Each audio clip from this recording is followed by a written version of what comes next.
عزیزان، ان مجالس کو بپا کیوں کیا جاتا ہے؟ اس کی وجہ کیا ہے؟ اس کا فلسفہ کیا ہے؟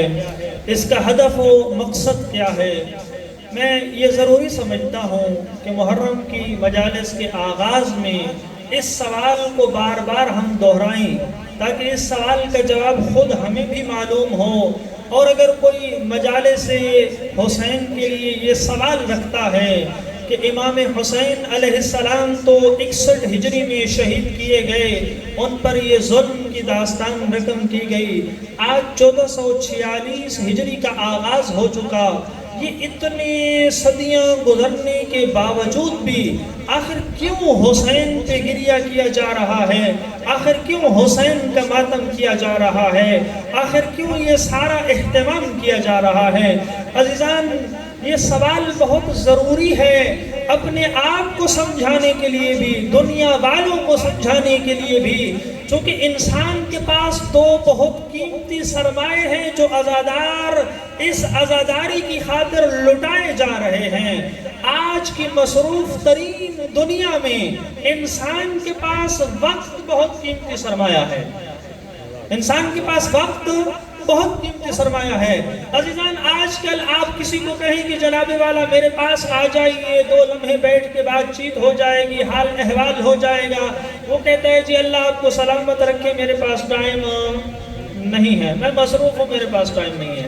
جناب والا دوسری چیز ہے انسان کا مال۔ مال کمانے کے لیے دنیا بیتاب ہوتی چلی جا رہی ہے، دنیا یہ چاہ رہی ہے جیسے کیسے آئے مال آئے، جیسے کیسے آئے، حلال ذریعے سے، حرام ذریعے سے، کتنے جتن کیے جا رہے ہیں مال کمانے کے لیے اور مال حاصل کیے جانے کے لیے۔ عزیزان گرامی قدر، یہ دو عظیم سرمائے، وقت اور مال، یہ دونوں عظیم سرمائے جن کے لیے دنیا عجیب و غریب حیرت میں مبتلا ہے۔ جیسے ہی محرم کا چاند نظر آتا ہے، ماہ حسین شروع ہوتا ہے، ماہ عزا شروع ہوتا ہے، عزاداران مظلوم کربلا، چاہے وہ ایک عام معمولی غریب بندہ ہو یا بہت بڑی مالدار اعلیٰ پرسنالٹی ہو، جناب والا جس کے پاس کسی کو دینے کے لیے 1-2 منٹ نہیں تھے، محرم شروع ہوتے ہی وہ اپنے گھنٹوں کے گھنٹوں عزاداری حسین پہ خرچ کیے چلا جاتا ہے۔ یہ کوئی معمولی بات نہیں ہے، یہ بہت اہم بات ہے۔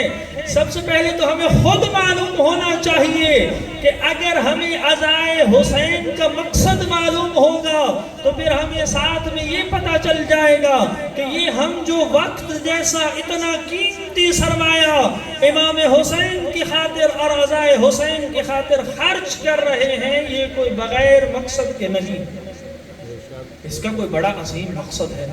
اسی طرح عزیزان گرامی قدر، جس مال کو کمانے کے لیے دنیا اتنے جتن کر رہی ہے، جیسے ہی ماہ عزا شروع ہوتا ہے، ماہ حسین شروع ہوتا ہے، عزاداران مظلوم کربلا کی دلی تڑپ ہوتی ہے کہ میں جتنا خرچ کرتا ہوں امام حسین کی خاطر خرچ کروں، جتنا خرچ کر سکتا۔ عزیزان، یہ بھی کوئی معمولی بات نہیں ہے۔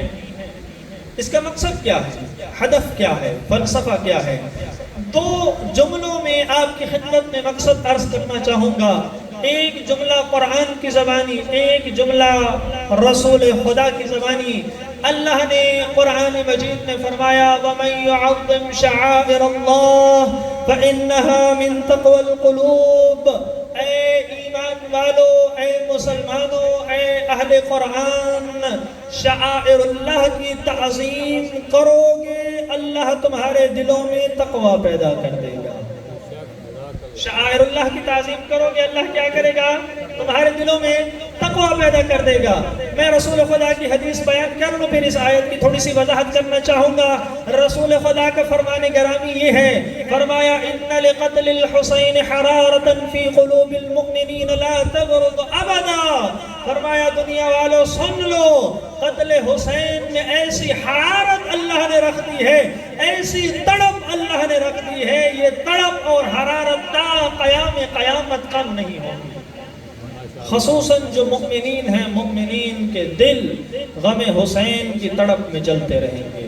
جیسے ہی امام حسین کا ذکر ہوگا، جیسے ہی مصائب حسین کا ذکر ہوگا، جیسے ہی کربلا کا بیان ہوگا، یہ مؤمن دل تڑپ اٹھیں گے اور ان کے آنسوں جھلک اٹھیں گے۔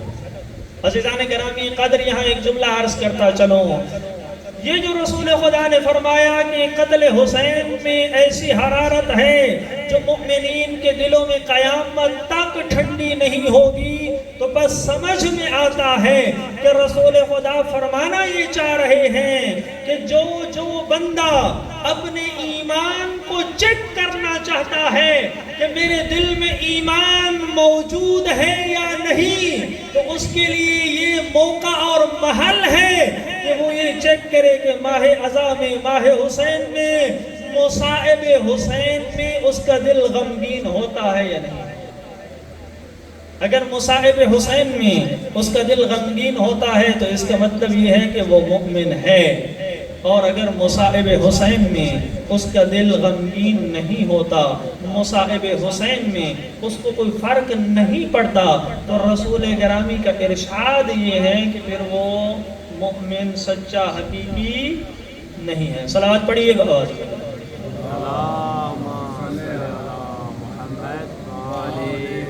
عزیزان گرامی قدر، آپ کی خدمت میں قرآن کی آیت پڑھی۔ قرآن مجید فرماتا ہے وَمَن يُعَظِّمْ شَعَائِرَ اللَّهِ فَإِنَّهَا مِن تَقْوَى الْقُلُوبِ، اگر شعائر خدا کی عظمت اختیار کرو گے، احترام کرو گے، اللہ تمہارے دلوں میں کیا کرے گا؟ تقوی پیدا کر دے گا۔ اصل سوال مد نظر رکھیے، اصل سوال کیا ہے کہ ہم یہ عزاداری بپا کیوں کرتے ہیں؟ یہ اصل سوال ہے۔ اس سوال کا جواب عرض کر رہا ہوں قرآن کی آیت سے کہ ہم عزاداری اس لیے بپا کرتے ہیں، عزاداری شعائر خدا میں سے ہے۔ عزاداری کیا ہے جناب والا؟ شعائر خدا میں سے ہے۔ شعائر خدا کسے کہتے ہیں؟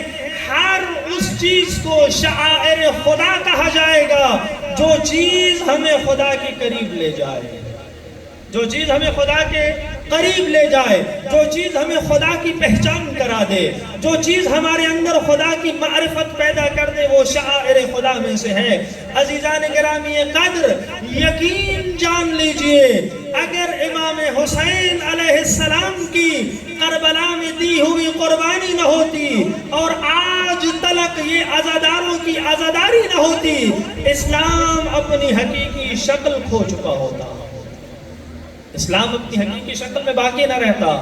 صرف اسلام نہیں بلکہ جملہ اگر یہاں تک بھی کہا جائے تو مبالغہ آرائی نہ ہوگی، اگر امام حسین علیہ السلام کی یہ عظیم قربانی نہ ہوتی، یہ عظیم کارنامہ نہ ہوتا، تو انسان میں انسانیت باقی نہ رہتی، انسان میں انسانیت باقی نہ رہتی۔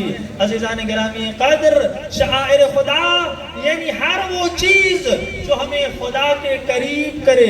خدا کہتا ہے جو چیز بھی تمہیں خدا کے قریب کرے اس کی عظمت اپنے دل میں پیدا کرو، اس کا احترام کرو، اس کی تعظیم کرو، اس کی توہین نہ کرو۔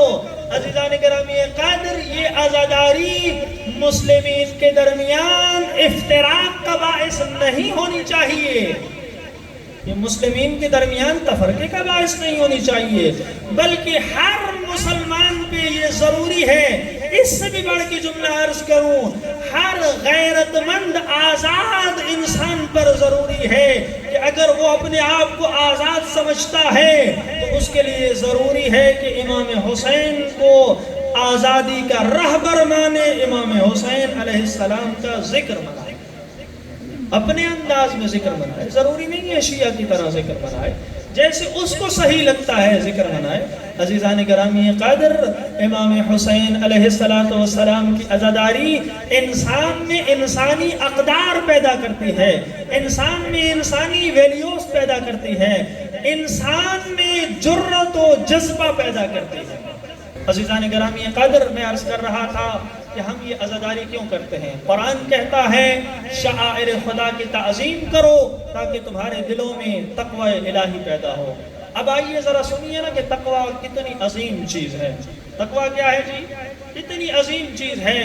تقوی کے متعلق خدا کہتا ہے کہ جو بھی انسان ہدایت کا طلبگار ہے اس کے لیے تقوی ہونا ضروری ہے. جو بھی انسان ہدایت کا طلبگار ہے اس کے لیے تقوی ہونا ضروری ہے. تقوی کے دو فائدے بتا رہا ہوں، ایک اس دنیا کے لیے، ایک آخرت کے لیے. اللہ فرما رہا ہے جو یہ چاہتا ہے کہ مجھے اللہ کی طرف سے ہدایت نصیب ہو جائے، وہ پہلے اپنے اندر تقوی پیدا کرے، پھر اللہ اسے ہدایت نصیب کرے گا. اور ہدایت کا حاصل ہو جانا کتنی بڑی سعادت ہے انسان کے لیے. جو افراد نماز پڑھتے ہیں، نماز میں سورہ فاتحہ پڑھنا فرض ہے. سورہ فاتحہ میں ایک آیت آتی ہے، اہدنا الصراط المستقیم. صلوات پڑھیے بآواز بلند. اللہم صل علی محمد وعجل فرجہ. قبلہ صاحب تشریف لے آئے، میں جلدی کروں گا انشاءاللہ، ان کو ٹائم دوں گا. عزیزان گرامی قدر، تقوی کے دو عظیم فائدے، ایک فائدہ اس دنیا کے لیے، ایک فائدہ آخرت کے لیے. قرآن میں ہم بار بار اللہ سے طلب کر رہے ہیں، اہدنا الصراط المستقیم، اہدنا الصراط المستقیم. بار بار نماز میں سورہ فاتحہ میں پڑھے جا رہے ہیں کہ اے اللہ ہمیں صراط مستقیم کی ہدایت نصیب فرما. اللہ سورہ بقرہ میں کہتا ہے ھدی للمتقین، ہدایت چاہتے ہو تقوی اختیار کرو. ہدایت چاہتے ہو کیا کرو؟ تقوی اختیار کرو. قرآن میں دوسری آیت مجیدہ میں اللہ نے فرمایا وَالْعَاقِبَةُ لِلْمُتَّقِينَ.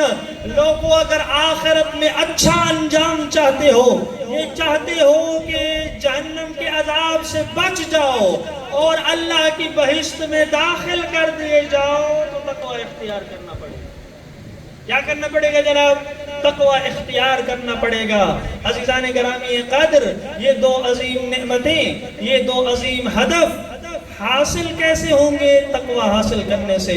اور قرآن کہہ رہا ہے وَمَن يُعَظِّمْ شَعَائِرَ اللَّهِ فَإِنَّهَا مِن تَقْوَى الْقُلُوبِ. شعائر خدا کا احترام کرو، خدا خود تمہارے دلوں میں تقوی پیدا کر دے گا. یعنی اس آیہ مجیدہ سے ہم یہ سمجھتے ہیں کہ اگر انسان عزاداری کا احترام کرے، عزاداری کو اچھے آداب کے ساتھ بجا لائے، خدا نے وعدہ کیا ہے تمہارے دلوں میں میں تقوی پیدا کر دوں گا. تمہارے دلوں میں کیا کروں گا جناب؟ تقوی پیدا کر دوں گا. تقوی آ گیا ہدایت بھی آ جائے گی، تقوی آ گیا انجام بھی اچھا ہو جائے گا.